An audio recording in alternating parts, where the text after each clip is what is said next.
Full avenue trees இருக்கிற இடத்துல இந்த லே அவுட் டெவலப் பண்ணாங்க. 2 இயர்ஸ் முன்னாடி டெவலப் பண்ண லே அவுட். இது 30 ஃபீட் ரோட்ல அமைஞ்சிருக்கு. ட்ரீஸ் எல்லாம் பாத்தீங்கன்னா அப்பவே கன்ஸ்ட்ரக்ட் பண்ணி எனக்கு ரொம்ப ரொம்ப பிடிச்சிருந்த லே அவுட் அப்ப போடும்போதே. ஸோ அதுல one and only piece left out வந்து பாத்தீங்கன்னா லாஸ்டா ஓனர் வாங்கி வச்சிருக்காங்க. டியூ டு சம் ரீசன்ஸ் அவங்க வந்து இதை சேல் பண்றாங்க. 30 ஃபீட் ரோட்ல அமைஞ்சிருக்கு.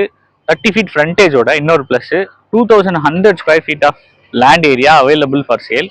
ஸோ இது வந்து பாத்தீங்கன்னா இங்க இருந்து பக்கத்துலேயே வந்து பாத்தீங்க அப்படின்னா இன்னொரு லே அவுட்டும் போட்டிருக்காங்க. அது 8000 கோட் பண்ணிருக்காங்க. இது வந்து பாத்தீங்க அப்படின்னா 7200 தான் பர் ஸ்கொயர் ஃபீட். இதனுடைய லொகேஷன் வந்து ரொம்ப ரொம்ப ப்ராமினென்ட்டான லொகேஷன் அண்ட் டெவலப்பிங் லொகேஷன். ஏன் அப்படின்னா மெட்ரோ வந்து பாத்தீங்க அப்படின்னா இங்க இருந்து 2.5 கிலோமீட்டர், ஐயப்பன் நாங்களுக்கு இங்க இருந்து 2.5 கிலோமீட்டர். அப்படியும் நீங்க இந்த பக்கம் அரவிந்த் ஐ ஹாஸ்பிட்டலும் 2 கிலோமீட்டர் ரீச் பண்ணிடலாம்.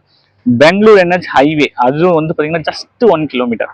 ஸோ அந்த மாதிரி ஒரு பியூட்டிஃபுல் லேஅவுட். நிஜமாலே சொல்றேன், இந்த லேஅவுட் ரொம்ப நல்லா இருக்கும். ஏன்னா நீ இதை போடும்போதே நான் அந்த லேஅவுட்டை பார்த்துருந்தேன். ஸோ அந்த மாதிரி ஒரு நல்ல ஒரு லேஅவுட்டு. பேப்பர்ஸ் எல்லாமே கிளியரா இருக்கு. ஸோ பிஸ்னஸ் பண்றவங்களுக்கு, நீங்க ஒரு வீடு, ஹாஸ்பிட்டல் அந்த மாதிரி கன்ஸ்ட்ரக்ட் பண்ணணும், அந்த மாதிரி எல்லா பர்பஸ்க்குமே இது நல்லா சூட் ஆகும். கமர்ஷியல் ரெசிடென்ஷியலாகவும் யூஸ் பண்ணிக்கலாம், ஃபுல் ரெசிடென்ஷியலாகவும் யூஸ் பண்ணிக்கலாம். இன்வெஸ்ட்மெண்ட்காக ஏற்ற ப்ராப்பர்ட்டி. ஸோ இதனுடைய ப்ரைஸ் வந்து பாத்தீங்க அப்படின்னா 7200 ரூபா பர் ஸ்கொயர் ஃபீட் கோட் பண்ணியிருக்காங்க. இது வந்து பாத்தீங்கன்னா நார்த் ஃபேசிங்ல இருக்கிறது இன்னொரு பெனிஃபிட். ஸோ இந்த ப்ராப்பர்ட்டி பத்தின ஃபுல் டீட்டெயில்ஸை டிஸ்கிரிப்ஷனில் தரேன். சைட் விசிட்க்கு எனக்கு கால் பண்ணுங்க. நன்றி.